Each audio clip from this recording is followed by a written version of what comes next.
بسم اللہ الرحمن الرحیم۔ ناظرین السلام علیکم ورحمۃ اللہ وبرکاتہ۔ میں جمال حیدر ایک مرتبہ پھر آپ کی خدمت میں حاضر ہوں شوق پرواز کی جانب سے ماہ محرم کے سلسلے میں چل رہے اس پروگرام میں، اور ہمارے ساتھ موجود ہیں عالی جناب مولانا انور عباس زیدی صاحب قبلہ۔ میں ان کی خدمت میں بھی سلام پیش کرتا ہوں اور اس سلسلے کو آگے بڑھاتے ہیں۔ آغا، جیسا کہ پچھلی گفتگو میں آپ نے ماہ محرم کی فضیلت پہ روشنی ڈالی اور ایک شخص کو، ایک مومن کو، ایک عزادار کو ہم ان ایام سے کس طرح سے استفادہ کر سکتے ہیں، اس کے لیے کیا کیا اصول ہونے چاہیے، کیا شرائط ہونے چاہیے انسان کے اندر، کیا صفات ہونی چاہیے، آپ نے اس پہ روشنی ڈالی۔ تو یہاں پہ ایک سوال یعنی پیدا ہوتا ہے کہ جیسے ہمیں کربلا میں جو ہے دو طرح کی شخصیتیں ملتی ہیں۔ ایک جیسے حبیب ابن مظاہر، جن کے بارے میں آپ نے فرمایا کہ وہ ابتدا سے یعنی اپنی ان کی زندگی جو ہے تمام زندگی راہ حق پر ہے، اور وہ اپنی زندگی کے ابتدائی ایام سے یعنی یہ گفتگو ملتی ہے کہ وہ جناب میثم تمار سے گفتگو کر رہے ہیں، خود جناب میثم تمار بھی جو ہے اپنی شہادت کے لیے تیاری کر رہے ہیں۔ ایک یہ شخصیت ہے کہ وہ کربلا کے لیے آمادہ ہیں، اس کی تیاری کر رہے ہیں۔ لیکن اس کے برعکس ہمیں ایک اور شخصیت ملتی ہے جیسے جناب حر، تو وہ کربلا سے پہلے یعنی ایک دن سے پہلے تک کی جو زندگی ہے وہ بظاہر حق پہ نہیں ہے، بلکہ وہ دوسری جانب ہے جو باطل کا راستہ ہے، وہاں پہ موجود ہے۔ تو یہاں پہ ایک سوال یہ پیدا ہوتا ہے کہ یہ دو طرح کی جو شخصیتیں ہیں، ان میں کیا فرق ہے؟ آیا ان میں کوئی خاص فرق ہے؟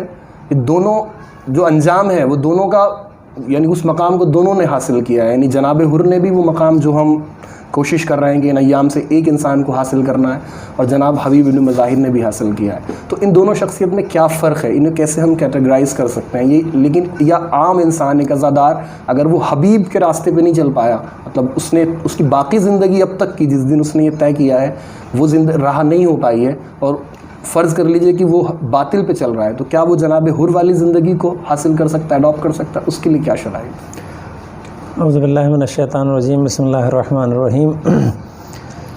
بالکل جیسا کہ آپ نے ابھی بیان کیا کہ جناب حبیب ایک وقت سے اس زندگی کے لیے اور اس قربانی کے لیے آمادگی کر رہے تھے، اور حبیب ایک وقت سے اس کربلا کے لیے آمادہ ہو رہے ہیں، لیکن جناب حر آخری لمحے میں آمادہ ہوئے ہیں اس شہادت کے لیے اور اس راستے پر آئے ہیں۔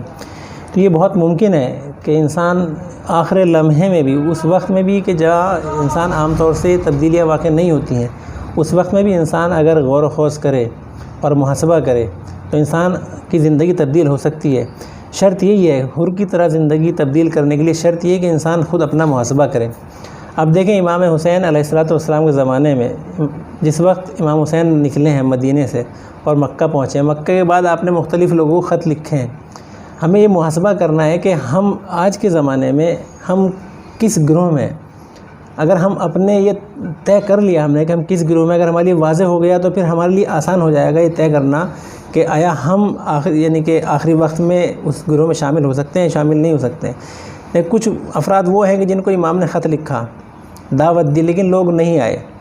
اس کے مقابلے میں ملتا ہے کہ حبیب کو بھی امام نے خط لکھا اور حبیب فوراً کے فوراً چلے آئے۔ اسی کے مقابلے ایک دوسرا گروہ ایسا بھی ہے کہ جنہوں نے امام سے ملاقات کی، یعنی کہ امام مکہ جب کربلا کے لیے نکلے ہیں تو راستے میں وہ لوگ ملے ہیں، جیسے ترمہ ابن عدی ہیں، زہیر قین ہیں، یہ لوگ راستے میں امام سے ملاقات کی ہے۔ لیکن ترمہ کی زندگی اور زہیر قین کی زندگی میں کتنا فرق ہے کہ ترمہ امام سے ملاقات کرتے ہیں، امام ترمہ کو بھی دعوت دیتے ہیں کہ تم آؤ، لیکن ترمہ اپنا عذر پیش کرتے ہیں اور امام کو ایک طریقے سے مشورہ دیتے ہیں۔ یہ امام کے صحابی ہیں، امام علی کے صحابی چاہنا جناب ترمہ ابن عدی، لہذا ترمہ ایک عذر پیش کرتے ہیں اور اس عذر کے بہانہ لے کر ترمہ امام کو خدا حافظی کہتے ہیں اور چلے جاتے ہیں۔ لیکن دوسرے اسی کے مقابلے میں ہمیں زہیر کی زندگی ملتی ہے۔ زہیر آپ تاریخ میں پڑھتے ہیں، سب تقریباً مسائل میں پڑھا بھی جاتا ہے کہ امام سے الگ ہیں۔ زہیر مسلک کے اعتبار سے، مذہب کے اعتبار سے عثمانی مذہب ہے، شیعہ نہیں ہے۔ ایک زمانے میں کبھی ہوا کرتے تھے لیکن بعد میں عثمانی مسلک کی طرف منتقل ہو گئے۔ لیکن جس وقت امام سے ان کی ملاقات ہوئی، ایک ملاقات امام سے کرتے ہیں اور ایک ملاقات میں زہیر اتنا تبدیل ہو جاتے ہیں کہ پھر جب شب عاشور کہا جاتا ہے کہ تم لوگ چلے جاؤ، تو زہیر ایک جواب دیتے ہیں کہ اگر ہمیں 70 بار بھی قتل کیا جائے اور پھر ہماری لاشوں کو جلا کر اس کی راکھ ہوا میں بکھیر دی جائے اور پوری اس دنیا کی زندگی، دائمی زندگی ہمیں دے دی جائے، پھر بھی ہم آپ کے اوپر جان قربان کریں گے. یعنی ہمیشہ کی زندگی، اگر یعنی ہمیشہ کی زندگی اگر دنیا پہ بھی مل جائے، دنیا کی بھی مل جائے، تب بھی اس دنیا کی ہمیشگی کی زندگی کے اوپر وہ ترجیح دیتے ہیں اس بات کو کہ امام کے اوپر اپنی جان قربان کر دیں. یعنی زہیر نے کیا کیا، یہاں نتیجہ کیا نکلا؟ نتیجہ یہ نکلا کہ وہ تعلقات دنیا جن سے ترمہ الگ نہیں ہو سکے، اگرچہ وہ امام کے چاہنے والے، امام کے چاہنے والے تھے، ماننے والے تھے، لیکن وہ ان تعلقات کو پیچھے نہیں چھوڑ سکے اور ان تعلقات نے ترمہ کے پیر میں زنجیر ڈال دی. یعنی یہاں پہ شاید ایسا بھی کچھ نتیجہ نکل رہا ہے کہ دو شخصیتوں کو جب ہم دیکھ رہے ہیں، کریمہ کو دیکھ رہے ہیں اور ایک زہرتین کو دیکھ رہے ہیں، تو ایک انسان مسلک کے اعتبار سے اور راہ کے اعتبار سے شاید حق پر ہے، اس کی طویل زندگی گزری ہے، لیکن وہ جو لمحہ آیا ہے جہاں فیصلہ کرنا ہے، امام کے ساتھ چلنا ہے، وہ فیصلہ نہیں کر پا رہے ہیں. لیکن دوسرا شخص جو ہے وہ بظاہر نہیں، صحیح راستے پر نہیں، لیکن جب اسے حق کی شناخت ہوئی تو اس نے پھر ایسا فیصلہ کیا کہ وہ ہمیشہ کے لیے جو ہے زہیر جو عثمانی مسلک تھا حسینی مسلک میں آ گیا. یہاں محاسبہ، وقت شناسی اور جو ہے زمان شناسی اسے کہتے ہیں، کہ جو میں نے اس ذکر بھی کیا تھا پہلے میں کہ 3 خصوصیات ہونی چاہیے. ان میں ایک خصوصیت یہ تھی کہ وہ وقت شناس تھے، کہ جب انہیں حق کا راستہ مل گیا انہیں سمجھ میں آ گیا کہ اب ہمیں کیا کرنا ہے، ہمیں کیا فیصلہ لینا ہے، لہذا تعلقات دنیا سے دور ہو گئے. اسی طرح جناب حر ہیں. جناب حر کو تمام تر دنیاوی منصب پایا جاتا تھا، تمام دنیا کی یعنی آرام اور آسائش مہیا تھیں، لیکن حر نے آخری وقت میں یہ دیکھا کہ چونکہ حق کا راستہ ادھر ہے اور ادھر جہنم ہے، لہٰذا اگر میں اس راستے پر چلوں گا تو شاید ممکن ہے دنیا کی زندگی کتنے انسان سال زندگی گزارے گا، لیکن آخر میں ابدی حیات میں ابدی جہنم ملنے والی ہے. لیکن اگر اس دنیاوی زندگی کو قربان کر کے انسان ابدی حیات لے لے، یہ فیصلہ کرنا انسان کے لیے بہت اہم ہے اور بہت ہی یعنی کہ ظرافت چاہیے اس کے لیے. لہٰذا یہاں پر حر نے فیصلہ کیا اور پوری اس دنیاوی زندگی کے آسائش و آرام کو چھوڑ کر امام کے ساتھ آگے قربانی پیش کرنے کو قبول کر لیا. لہٰذا آخری وقت میں بھی انسان اس کام کو کر سکتا ہے، حر کی طرح مقدر تبدیل کر سکتا ہے، لیکن شرط یہ ہے کہ انسان محاسبہ کرتا ہو، اپنا وقت شناس ہو، کس وقت ہمیں یہ فیصلہ کرنا ہے. اگر انسان وقت شناس ہو جائے اور صحیح وقت پر صحیح فیصلہ کرے تو ممکن ہے کہ انسان حر کی طرح اپنی زندگی تبدیل کر لے. لیکن اگر وقت شناس نہ ہو، انسان وقت کی نزاکت کو نہ سمجھتا ہو، مثل توابین کی طرح، جہاں انہیں امام کے اوپر جان قربان کرنا چاہیے تھی انہوں نے جان کو قربان نہیں کی، بعد میں اگرچہ شہادت پیش کی، لیکن وہ مرتبہ حاصل نہیں کر پائے وہ کہ جو اس حر کو ایک لمحے میں زندگی تبدیل کرنے کی بنیاد پر حاصل ہوا. لہذا ہم اگر حبیب پہلے سے آمادہ ہو رہے ہیں تو اگر حبیب کی طرح نہیں کر سکتے تو اگر وقت شناس ہیں ہم تو ہم حر کی طرح زندگی تبدیل کر سکتے ہیں. ہاں، تو یعنی بالکل یہ ممکن ہے ایک انسان کے لیے کہ اس کی باقی زندگی راہ حق پہ نہیں گزری ہے، وہ جب خود کا محاسبہ کرتا ہے، اس کو احساس ہوتا ہے، تو اب اس کی ذمہ داری ہے کہ بس وہ حق کو پہچانے. ہاں، جس وقت اب اگر فیصلہ کرنا ہے، آج ہم اگر غور کر رہے ہیں اپنے بارے میں تو آج ہی ہمیں پہچان لینا چاہیے کہ ہم کس جگہ ہیں. اب آئے ماہ محرم در حقیقت یہ بہترین وقت ہے انسان کو یہ پہچاننے کے لیے کہ انسان کہاں کھڑا ہے. وہ شاید جناب حر نے اس شب یہی غور و فکر کے بارے میں اپنا محاسبہ کیا اور یہ فیصلہ کیا کہ میں کون سی جگہ پہ کھڑا ہوں، کون سی آنے والے محرم سے ہم یہ استفادہ کریں، حر بن سکیں انشاءاللہ. آغا جیسا کہ آپ نے فرمایا، ہم نے کچھ صفات یہاں پہ آپ نے معین کی ہیں کہ انسان کو اس منزل و مقام پہ پہنچنے کے لیے ان شرائط کی ضرورت ہے. اب ایک سوال پیدا ہوتا ہے کہ ایک انسان نے وہ حق شناس ہو گیا، اس نے پہچانا، اپنا خود کا محاسبہ کیا، اس نے طے کیا کہ مجھے میرے اندر یہ صفات ہونی چاہیے. ایک سوال پیدا ہوتا ہے، شاید ہو سکتا ہے کہ وہ بہت بیسک سی بات ہو، لیکن پھر بھی انسان کی زندگی میں یہ چیز کہیں نہ کہیں اس کو جب اس راہ پہ چلتا ہے حق پہ، چونکہ ممکن ہے کہ جیسے ہم اس مثال کو دیکھ رہے ہیں کربلا میں کہ جناب حر نے جب خود کا محاسبہ کیا تو وہاں پہ ایک شب کا فاصلہ ہے فقط، اور شب میں انہوں نے یہ فیصلہ کیا کہ وہ اس راہ پہ آ گئے ہیں، حق پہ آ گئے ہیں، اور صبح ان کی شہادت واقع ہو جاتی ہے، اس منزل پہ چلے جاتے ہیں. لیکن ایک عام انسان، میں فرض کیجئے کہ مجھے اگر اپنی زندگی میں یہ راہ کا انتخاب کرنا ہے، میں نے وہ راہ انتخاب کی، تو کل میرے سامنے شہادت نہیں ہے، اب مجھے نہیں پتا ہے کہ کل کیا ہونا، یہ طویل ہے. تو ایک سوال پیدا ہوتا ہے کہ اس کی مدت کیا ہونی چاہیے اس کوشش کی، کب تک انسان کو یہ چیز کرنی ہے، کب وہ یہ طے کر پائے گا کہ آیا میں اب اس مقام و منزل پہ پہنچ گیا. یہ ایک سوال پیدا ہوتا ہے، اس کے بارے میں آپ کیا کہتے ہیں؟ دیکھیں، ہمیں یہاں پر یہ دیکھنا پڑے گا کہ ہم جس منزل تک جانا چاہتے ہیں وہ منزل کیا ہے. ہدف کی معرفت پہلے ہمیں ہونا چاہیے کہ ہم کس منزل تک پہنچنا چاہتے ہیں. لہذا اگر یہ دیکھا جائے کہ منزل کیا ہے ہماری، تو دیکھیں زیارت عاشورہ میں ایک جملہ ہے جو ہم لوگ پڑھتے ہیں کہ ان یجعلنی معکم فی الدنیا والآخرہ. ایک دعا ہے در حقیقت کہ پروردگار مجھے ان کے ساتھ، یعنی کہ اہل بیت کے ساتھ دنیا اور آخرت میں قرار دے. یعنی کہ دنیا میں بھی ان کی ہمراہی چاہیے ہمیں، اور آخرت میں بھی انہی کی ہمراہی چاہیے. لہذا ہدف ہمارا کیا ہے؟ ہدف یہ ہے کہ ہم اپنے امام کے ہمراہ ہو جائیں. یعنی ایسا بھی نہیں ہے، یہ زندگی جو ہے وہ تمام نہیں ہونی ہے یہاں اس ہاں صرف یہ نہیں کہ صرف دنیا کے لیے نہیں، سب کچھ نہیں چاہیے. دنیا میں بھی یعنی کہ امام کی ہمراہی، امام کے ساتھ، اور آخرت میں بھی ہمیں امام کا ساتھ. لہذا یہ ہدف بہت عظیم ہدف ہے. امام کا ساتھ مل جانا، انسان کا امام کے ہمرکاب ہو جانا، یہ کوئی معمولی چیز نہیں ہے، بہت عظیم اور بالا ہدف ہے. لہذا ہدف پہلے انسان کے لیے شرط ہے کہ کتنی محنت کرے، کتنی کوشش کرے کہ ہدف دے کہ ہدف کیا ہے. ہدف ہمارا کوئی ایک مہینے کا نہیں، ایک سال کا نہیں، حتیٰ ایک عمر کا بھی نہیں ہے، اس دنیا میں عمر کے لیے بھی نہیں ہے.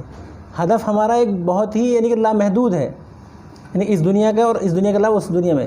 لہذا جب ہدف ہمارا لامحدود ہے تو ہم یہ نہیں کہہ سکتے کہ اس کے لیے ہمیں 10 سال میں ہم محنت کریں گے تو وہاں پہنچ جائیں گے، 20 سال کریں گے تو وہاں پہنچ جائیں گے.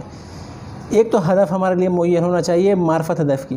دوسرا ہمیں یہ معلوم ہونا چاہیے کہ وہ راستہ کون سا ہے، وہ طریق یعنی کہ راستہ کون سا ہے کہ جس کے ذریعے، جس راستے پر چل کر، جس مسیر کے ذریعے ہم اس ہدف تک پہنچ سکتے ہیں. لہذا ہدف کی معرفت پہلی شرط ہے. دوسری شرط یہ ہے کہ اس راستے کی معرفت ہو، اس طریق کی، اس مسیر کی معرفت ہمارے پاس ہونا چاہیے کہ جو راستہ ہمیں اس ہدف تک پہنچاتا ہے. یعنی وہ راہ. اگر ہمیں راستے کا نہیں معلوم ہو کہ کون سا راستہ ہمیں ہدف تک پہنچائے گا تو ہم ہدف تک نہیں پہنچ سکتے.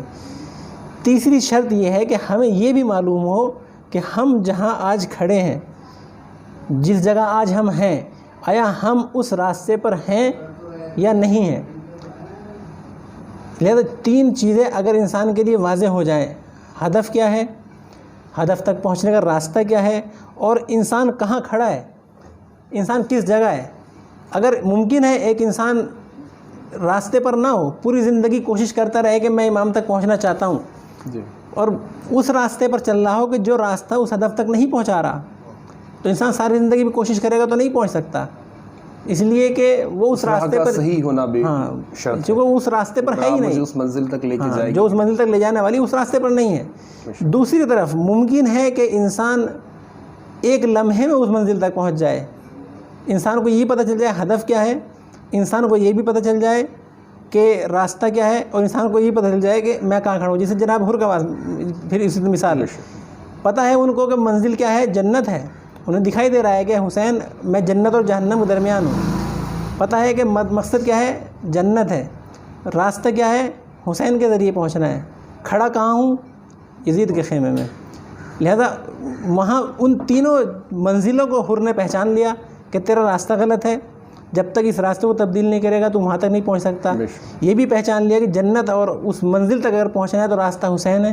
لہذا وہاں تک پہنچنے کے لیے حسین کو اختیار کیا، اور جب حسین کو اختیار کر لیا تو ایک لمحے کے لیے، ایک لمحے میں جو ہے حر ایک شب میں جہنم سے جنت کے راستے کو طے کر لیا. لہذا یہ اگر انسان یہ دیکھے، کوئی انسان سوچے کہ میں نے 20 سال عزاداری کر لی، 25 سال عزاداری میں 50 سال عزادار ہوا، پوری زندگی میں عزاداری کرتا ہوں، نوحہ کرتا ہوں، مجلس کرتا ہوں، ماتم کرتا ہوں. ہمیں یہ دیکھنا ہے آج کے زمانے میں، وہ حر کا زمانہ تک حر نے تشخیص دی. آج ہم جب عزادار ہیں امام کے، عزاداری کرتے ہیں، نوحہ گریہ کرتے ہیں، مجلس و ماتم جلوس کرتے ہیں، ہمیں یہ دیکھنا چاہیے کہ یہ ہماری عزاداری کتنا با ہدف ہے. کیا اس کو ہم ایسے کہہ سکتے ہیں کہ جو میں نے وقت کے حوالے سے سوال کیا کہ اگر انسان اپنے اس مقصد کو پہچان لے، اس راہ کو انتخاب کر لے، جی اور اس کو یہ معلوم ہو جائے کہ آیا میں کہاں پر موجود ہوں، جی میرا مقام کیا ہے، کہ میں راہ حق پر ہوں یا نہیں ہوں، تو کیا ہم ایسا کہہ سکتے ہیں کہ شاید وقت کی بھی کوئی حیثیت نہیں رہ وقت جاتی، کی کوئی قید نہیں ہے کہ انسان کے لیے وقت کوئی حیثیت نہیں رکھتا یہاں منزل تک پہنچنے کے لیے، اس میں کوئی حیثیت نہیں رہ جاتی. اصل یہ تین چیزیں حیثیت رکھتی ہیں کہ انسان خود کو پہچان لے اور مقصد کو پہچان لے اور راستے کو پہچان لے. لہذا آج اگر ہم عزاداری کرتے ہیں تو عزاداری کرتے وقت ہمیں یہ دیکھنا چاہیے کہ یہ عزاداری، یہ ہمارا نوحہ، یہ ہماری مجلسیں، یہ ہمارا مرثیہ، یہ جو بھی ہم عزاداری کے نام پر کرتے ہیں، یہ ہمارا کتنا اس راستے پر ہے کہ جو راستہ ہمیں حسین تک لے جاتا ہے، جو راستہ ہمیں مقصد تک لے جا رہا ہے. اگر واقعاً ہماری عزاداری ایسی ہے، جیسے کہ آپ دیکھیں اگر آج کے زمانے میں مثال پیش کریں تو آج کے مثالیں میں ہمیں ملتی ہیں ایسی مائیں کہ جنہوں نے اسی عزاداری سے درس لیا اور اپنی اولاد کو قربان کر دیا حق کے لیے. ملتی ہیں ہمیں ایسی بہنیں کہ جو اپنے بھائیوں کو قربان کر رہی ہیں. دیکھیں ہم دنیا میں آج کی دنیا میں آج انسان دیکھ سکتا ہے، مصداق انسان کے سامنے موجود ہے. لہذا یہ عزاداری اگر ہماری صحیح مسیر پر ہے تو یہ عزاداری ہمیں وہی کردار دے گی جو کربلا والوں کا کردار ہے، اثار و قربانی کا کردار ہے، فدا کاری کا کردار ہے. لہذا اگر یہ تمام چیزیں ہمارے اندر آ رہی ہیں اس عزاداری کے ذریعے، جذبہ فداکاری آ رہا ہے، جذبہ ایثار آ رہا ہے، جذبہ قربانی آ رہا ہے، دین کے لیے دین کا درد ہمارے دل میں پیدا ہو رہا ہے، تو یقیناً یہ عزاداری ہماری بمقصد اور صحیح راستے پر عزاداری ہے اور یہ ہمیں یقیناً مقصد تک لے کے جائے گی. لہذا ہمیں یہ کوشش کرنا چاہیے کہ ہم یہاں کہاں کھڑے ہیں، یہاں عزاداری ہمیں مقصد تک لے جا رہی ہے کہ نہیں لے جا رہی. لہذا یہ اگر ہم سمجھ گئے آج کے زمانے میں تو ہمیں پھر مقصد تک پہنچنے کے لیے اصل یعنی وقت کی درکار نہیں ہے. راہ شناسی جو ہے یہاں پہ ہم کہہ سکتے ہیں وہ زیادہ اہم ہے نہ کہ وقت. میرے خیال سے پھر وقت جو ہے کوئی اس کی حیثیت نہیں رہ جاتی اور اس راہ میں جو مشکلیں ہیں، جو دقتیں ہیں، وہ بھی شاید لذتوں میں تبدیل ہو جاتی ہیں، اگر ہم یہ کہہ سکتے ہیں. بأي ذنب قتلت قتلت قتلت بأي ذنب قتلت قتلت